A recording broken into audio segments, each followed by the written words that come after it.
So big boss call వచ్చిన తర్వాత మీరు వెళ్దామని ఫిక్స్ అయ్యారా? బిగ్ బాస్ కి పార్టిసిపేట్ చేద్దామని లేదు లేదు. వెళ్ళాలని ఎప్పుడు బిగ్ బాస్ చూడడం చాలా తక్కువ నేను. చాలా తక్కువ చూస్తాను. అంటే ఎప్పుడైనా ఏమైనా ట్రెండ్ అయినవి అవి ఏదైనా చిన్న చిన్న బిట్స్ కనిపిస్తుంటాయి కదా, నా ఇన్స్టా ఎడిటింగ్ చేస్తున్నప్పుడు స్క్రోల్ చేస్తున్నప్పుడు ఏమైనా కనిపిస్తే చూస్తా అనమాట. కొంచెం అందరూ కొత్త కొత్త వాళ్ళు కనిపిస్తుంటారు, చూస్తుంటా. ఎవరైనా సెలబ్రిటీస్ కానీ ఇన్ఫ్లుయెన్సర్స్ కానీ మిమ్మల్ని ఫాలో చాలా మంది అవుతుంటారు, మీకు పర్సనల్గా మెసేజెస్ ఏమైనా చేశారా? చేశారా అంటే సీరియల్ యాక్టర్స్ ఉంటారు కదా, వాళ్ళు చేసేవారు. అండ్ అలా అలా ఫ్రెండ్ అయిన వాళ్ళు కూడా మంచిగా చెప్పేవారు అనమాట.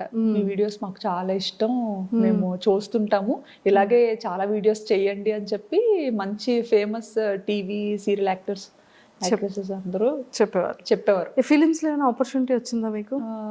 అంటే స్టార్టింగ్ లో ఎవరో డైరెక్టర్ కాంటాక్ట్ అయ్యారు, మెయిల్ చేశారంట. నా మెయిల్స్ అన్ని ఈయన హ్యాండిల్ చేస్తారు. సో ఈయన చెప్పారనమాట, ఇలా కమ్యూనిటీకి రమ్మన్నా వస్తాము, అక్కడికి వచ్చి మీ ప్లేస్కి వచ్చి మాట్లాడదాము. సమ్ ఏదో ఒక సోలో థీమ్లో థాయిలాండ్ బేస్డ్ ఒక స్క్రిప్ట్ అనుకుంటున్నాము, దాన్ని బట్టి చేద్దామా అని స్టార్టింగ్లో. అప్పుడే ఇంకా కొంచెం వైరల్ అవుతున్నాయి వీడియోస్ అన్న టైంలో యాక్సెప్ట్ చేయలేదా? లేదండి. యాక్టింగ్ మీద ఇంట్రెస్ట్ లేదు? లేదు, రాదు. అక్కడ కూడా వాళ్ళు ఒకటి చెప్తే నేను ఇంకేటో చెప్పేస్తాను, నాకు నచ్చింది. అయ్యో ఇంకా సూపర్. సో రెవెన్యూ అంటే ఏదో తెలియని టైంలో రెవెన్యూ కూడా వస్తాదా అని ఒక టైంలో మానిటైజేషన్ ఒక్కటైతే చాలు అనుకున్నా అనమాట. అంటే ఎంత కష్టపడ్డాను కదా, ఫ్రెండ్స్ దగ్గర పరువు పోతుందని. అది కూడా. సో ఫస్ట్ రెవెన్యూ ఎంత వచ్చింది, ఇప్పుడు ఎలా ఉంది? ఫస్ట్ రెవెన్యూ 16,000 వచ్చిందండి. 16,000 ఫస్ట్ ఛానల్ స్టార్. 16,000 ఎంతో సంథింగ్ వచ్చింది. ఇప్పటి వరకు చూస్తున్న వాటిలో హైయెస్టా ఎంతో కొంత వచ్చింది. ఓకే.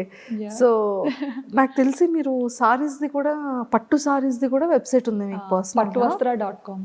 పట్టువస్త్ర.com అని చెప్పేసి బ్యూటిఫుల్ సారీస్ అన్నీ కూడా చాలా అద్భుతంగా పెడుతున్నారు. సో ఎక్కడి నుంచి అది సేలింగ్ ఉంది?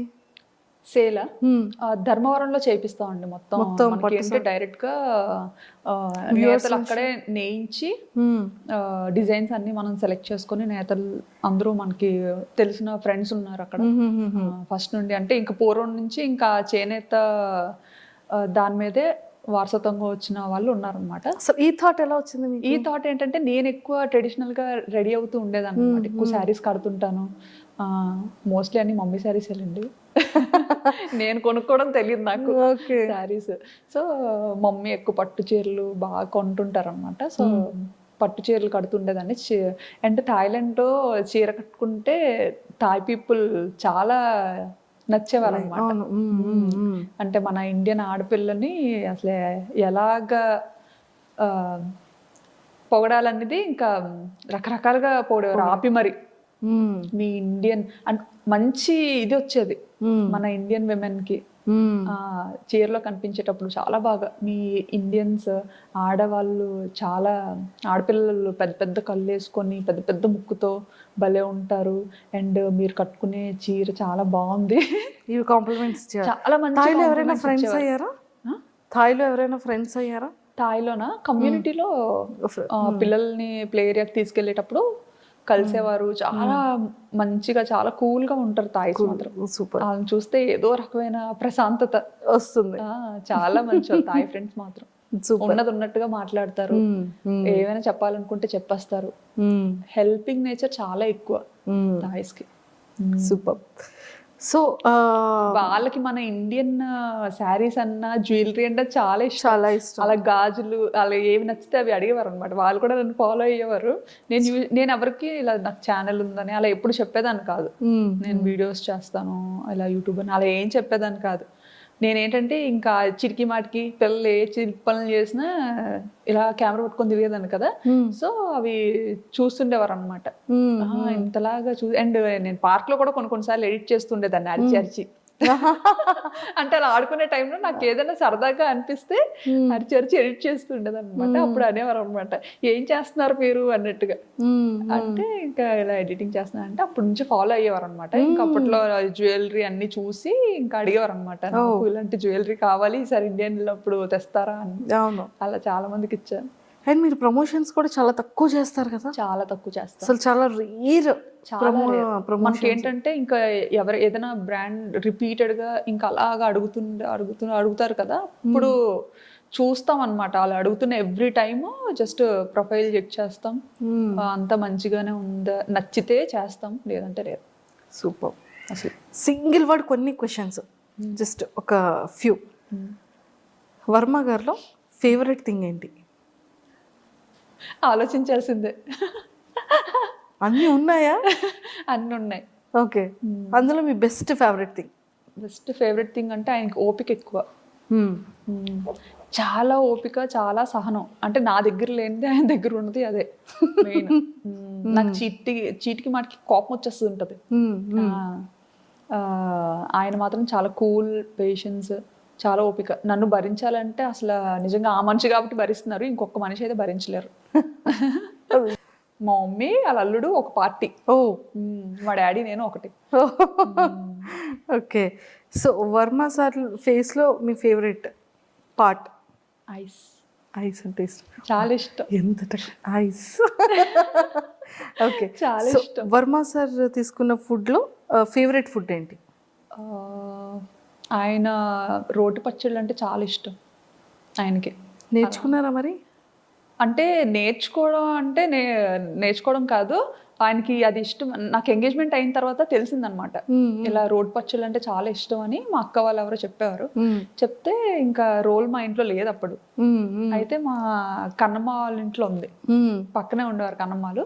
సో ఆయన ఒక రోజు లంచ్ కి పిలిచాము.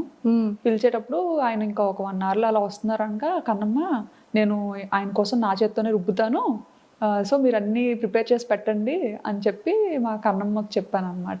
కన్నమ్మకి చెప్తే సరే అన్ని చేసి పెడతానులే అని. మంచిగా పల్లీలు రోటి పచ్చడి అంటే చాలా ఇష్టం. ఓకే, ఇంకా ఆవిడన్నీ రెడీ చేసి పెట్టారు. నేను ఇంకా వెళ్ళి ఇంకా రోల్దు అదే ఫస్ట్ టైం కదా, పట్టుకొని ఇంకా చెలరేగిపోయాను అనమాట. అంత రుబ్బింది ఈ భూమి మీద లేదు అని ఫుల్గా. అంటే ఏదో రుబ్బినప్పుడు చాలా ఈజీగా ఉంది, ఆ తర్వాత వాచింది మంచిగా, చాలా బాగా వాచింది. అదే రుబ్బాను, తర్వాత ఇంకెప్పుడు రుబ్బలేదు. ఓకే, అదే ఇంకా మా అక్కలు కూడా అదే అంటారు అనమాట, అప్పుడు ఏదో స్టార్టింగ్ లో రుబ్బావు, ఆ తర్వాత కూడా నువ్వు కంటిన్యూ చెయ్యాలి కదా, పెళ్ళైన తర్వాత మర్చిపోయావా అనేసి. సో వర్మ సార్ మీకు ఇచ్చిన ఫస్ట్ సర్ప్రైజ్ ఏంటి? మీరు ఇచ్చిన ఫస్ట్ గిఫ్ట్ ఏంటి? నేను ఆయనకి ఒక వ్యాలెట్ ఇచ్చాను అండ్ బెల్ట్. అంటే ఏమి ఇస్తాం అసలు, చాలా ఇంపార్టెంట్. అసలు వాలెట్ అనేది చాలా సెంటిమెంటల్, అందరికి ఇచ్చేది కాదు, అది ఎక్స్పెషల్ మన. అసలు నేను అనుకున్నాను అనమాట, ఆయన నాకు ఫస్ట్ ఏంటంటే ఒక ఆన్లైన్లో ఆర్డర్ చేశారో ఏం చేశారో మాత్రం ఒక మంచి రోజ్ ఒక పార్సల్లో వచ్చిందనమాట. ఒక మంచి రోజు, దాంతోపాటు ఒక మంచి లెటర్. ఏం రాశారు లెటర్లో? చెప్పకూడదు, ఖచ్చితంగా ఐ లవ్ యూ అని అయితే ఉంటుంది. ఇంకా అసలు యాక్చువల్లీ ఏంటంటే ఫొటోస్లో చూసి నాకు నచ్చలేదని చెప్పేసా అనమాట. సంబంధం వచ్చినప్పుడు ఇలాగా మనకి ఇక్కడ దగ్గరలోనే ఉంటారు తను, కానీ ఇక్కడ ఉండరు, తను వర్క్ చేయడానికి మైసూర్లో ఉంటారు. ఇలా చాలా మంచి అబ్బాయి. మమ్మీ ఏంటంటే అబ్జర్వ్ చేస్తూ ఉండేవారంట, ఒకటే ఏరియా కదా, ఒకటే వీధి అవ్వడం. మమ్మీ ఏంటంటే అబ్జర్వ్ చేస్తూ ఉండేవారంట. మా పిన్ని వాళ్ళ ఇంటి పక్కనే అత్తయ్య వాళ్ళు ఉండేవారు. సో ఉన్నప్పుడు ఆ పిన్ని వాళ్ళ ఇంటికి వెళ్తూ మా పిన్ని చెప్పు, ఈ అబ్బాయి చాలా మంచి అబ్బాయి, అలా ఇలా అని తెగ పోడేస్తుండేవారంట. ఇంకా అక్కడ ఒక మామగారు కూడా ఉంటారు, ఆయన అయితే పిల్లడు సూర్యుడు ముఖం కూడా ఎరగడు అన్న ఒక టైటిల్ వచ్చింది ఆయనకి. సో అక్కడ అందరి దగ్గర మంచి నేమ్ ఉందన్నమాట. చాలా కామ్, కూల్, బాగా చదివేవారు. నాకు ఇంకే అసలు ఎలా సెట్ అయిందో అదే అనిపిస్తుంది అనమాట. బాగా మంచి టాపర్, దేవుడు అలా రాసేసాడు. సో సార్ మీకు ఇచ్చిన గిఫ్ట్ లెటర్ అండ్ రోజ్, దాంతో పాటు చాక్లెట్ బాక్స్ ఒకటి. అది రాగానే మా చెల్లి దాన్ని పడిపోయింది అనమాట, నాకు కావాలని. ఎట్టి పరిస్థితుల్లో ఇవ్వను, ముట్టేదే లేదు. మా ఆయన పంపించారు. మా ఆయన పంపించారండి. ఫోటో చూసి వద్దన్న అనుకున్నాను కదా, అంటే ఫోటో ఏంటంటే నాకు గుండు ఫోటో పంపించారు పెళ్లి చూపులు. అయ్యో, అందులో నాకు విలన్లా కనిపించారు అనమాట ఆయన. నన్ను ఏంటంటే, నేను కాలేజ్కి వెళ్ళిన స్టార్టింగ్ లో నన్ను ర్యాగింగ్ చేసిన అబ్బాయి సేమ్ అలాగే ఉండేవాడు. నాకు చూడగానే అబ్బాయి గుర్తొచ్చాడు అనమాట. అమ్మ నాకొద్దు నేను చేసుకోను అని చెప్పి. ఇప్పుడు లేదు, ఇంటికి పిలిపిద్దాం, నువ్వు డైరెక్ట్ గా చూడు, వద్దంటే అప్పుడు చూద్దాం. ఇది కూడా వాళ్ళ మమ్మీ ఎప్పుడో తీసుకున్న ఫోటో ఇచ్చినట్టున్నారు. సో ఒకసారి పిలిపిద్దాం, ఏముంది, నచ్చకపోతే వద్దు. అప్పుడు వచ్చిన తర్వాత వచ్చారనమాట. అప్పుడు పెళ్లి చూపులకు వచ్చారు. అప్పుడు మా ఇంట్లో 30 మంది ఉన్నారు పిల్లలు. పిల్లలే ఉన్నారు పెళ్లి చూపులకి. నేనేంటి అప్పటి వరకు వద్దు, ఇది ఎలాగైనా క్యాన్సిల్ చేసుకుందాం అన్న మైండ్ లోనే, ఎలాగా ఆపేద్దాం అని ఆ మైండ్ లోనే ఉన్నా అనమాట. లేకపోతే మన వాళ్ళు కోరండే ఇంకా కట్టబెట్టేస్తారు. అయితే రూమ్ లో నేనున్నాను, ఆయన వచ్చారు, పెళ్ళికొడుకు అబ్బాయి వచ్చారని తెలిసి మొత్తం మా చెల్లెళ్ళు అక్కలు అందరూ పారిపోయారు నన్ను వదిలేసి రూమ్ లో నుండి, వెళ్ళి చూద్దాం అని చెప్పి. ఇంకా ఆయన ఇంతమందిని పలోమని, ఏంటి పెళ్లి చూపులు అన్నారు, ఇంతమంది ఉన్నారు, పెళ్లికి వచ్చినట్టు ఉంది ఏదో అనుకుని ఆయన టెన్షన్ అయిపోయి చెమటలు పట్టేశారు అనమాట. ఆయనకి అసలు భయం చాలా. సో బాగా టెన్షన్ అయిపోయి చెమటలు పట్టేసి ఇంకా కూర్చొని, ఇంకా సిగ్గు కదా, ఆ సిగ్గులో ఏంటంటే ఇంకా ఇంత కళ్ళు వేసుకొని అటు ఇటు చూసాను. నేనేంటంటే దొంగతనంగా డోర్ ఓపెన్ చేసి ఫస్ట్ నేను చూడాలి, నేను బయటికి వెళ్ళను, దొంగతనంగా చూద్దాం, ఇవి నచ్చితే కనిపిద్దాం, నచ్చకపోతే అసలు డోరే తీయద్దు, లాక్ చేసేసుకుందాం లోపల అన్నట్టుగా నేను మైండ్ లో ఫిక్స్ అయిపోయాను అనమాట. ఫిక్స్ అయిపోయి ఇంకా నెమ్మదిగా రూమ్ లో కూడా ఎవరు లేరులే అనేసి నెమ్మదిగా డోర్ ఓపెన్ చేసి ఇలా చూసా. చూడగానే ఇంకా ఆయన అక్కడ కూర్చొని మొహమాటం పడుతూ ఇలా పెద్ద పెద్ద కళ్ళు ఇలా అయిపోతున్నారు అనమాట, పైకి కిందకి చూసుకుంటారు. ఆ కళ్ళు చూసి అండ్ ఆ ఇన్నోసెన్స్ చూసి బాగా నచ్చారు. ఫస్ట్ ఇంప్రెషన్ ఐస్ తో ఇంప్రెస్ చేసేసారు సార్. అయితే చాలా కూల్ గా అనిపించారు అనమాట. అండ్ ముందుగా మా అక్క వాళ్ళు, మా కన్నమ్మ వాళ్ళు బాగా చెప్పారు ఆయన గురించి. సో అవన్నీ మైండ్ లో, చూడడానికి కొంచెం భయం వేసిందని నేను వద్దనుకున్నాను. బట్ బయట చూసి ఇంకా ఫస్ట్ ఇదిలోనే సినిమాల్లో చూస్తుంటాం కదా, గంట కొట్టడం ఏదో అంటారు, ఏదో మంచి వైబ్ ఉంటది గంట, అది అప్పుడు స్టార్ట్ అయితే ఓహో దీన్నేనా అంటారు అని. సో అలా. So first I love you మీరు చెప్పారా సార్ చెప్పారు? తనే ఫస్ట్. అంత సాహసం ఎక్కడ చేస్తాం.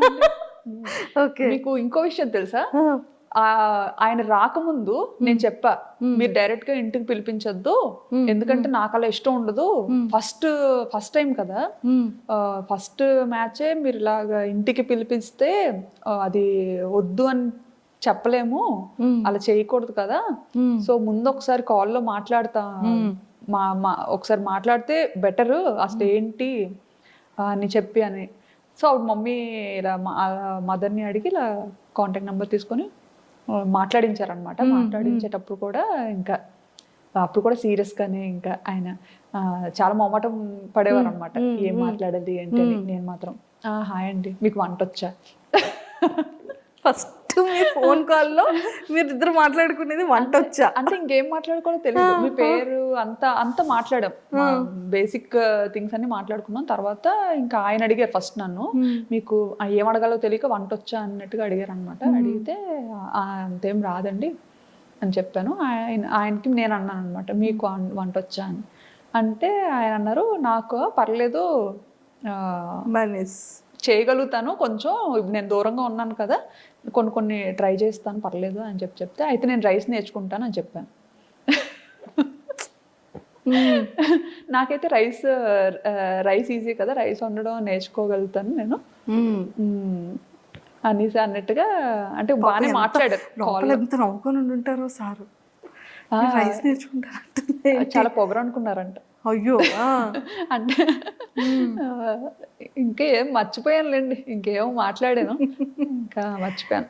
సో పాపం పెళ్లి కొడుకు యాక్చువల్లీ పెళ్లి కూతురు అడగాల్సిన క్వశ్చన్స్ అన్ని కూడా అంటే నేను నాకు నచ్చలేదు అని చెప్పకుండా అతనికి నేను నచ్చలేదు అని అతను చెప్పాలి అన్నట్టుగా మాట్లాడాను అనమాట. Hats off. అమ్మాయిలు అయి ఉండి అలా చెప్పలేం కదా. Yes, yes, అంటే true, true, డాడీ దగ్గర ధైర్యంగా చెప్పేస్తాను, మన వాళ్ళ దగ్గర చెప్పేస్తాను. బట్ ఏంటి అది ఉండిపోద్ది కదా. ఒకప్పుడు అలా ఏదైనా ఒక అమ్మాయి ఒక మాట చెప్పింది అంటే అది ఇంకా చుట్టాలందరిలో వెళ్ళిపోయి ఇంకా ఆ మాట ఉండిపోతుంది. సో ఏంటంటే ఆయనే ఆ పిల్ల నాకు నచ్చలేదు, ఆ పిల్లకి చాలా పొగరు అని చెప్పాలి అన్నట్టుగా మాట్లాడాను ఆయనతో. అయ్యో. కానీ ఆయన అంత ఏం తీసుకోలేదు. మా అత్తయ్యకి మామూలుగా ఇలా చెప్పినట్టున్నారు, ఆ అమ్మాయి ఇలా మాట్లాడింది అన్నట్టు చెప్పినట్టున్నారు. బట్ మా అత్తయ్య ఏంటంటే బాగా నచ్చేసారనమాట. నాకైతే బాగా నచ్చిందిరా అమ్మాయి, ఇంకెలాగైనా నాకు ఆర్డర్ చూడు పోని బయట అన్నట్టుగా చెప్పి తీసుకొచ్చారు పాపం అనేసి. మీ ఇద్దరిలో అంటే మీ ఇద్దరి లైఫ్లో, మీ ఇద్దరి పీరియడ్లో మీ ఫేవరెట్ మెమరబుల్ మూమెంట్?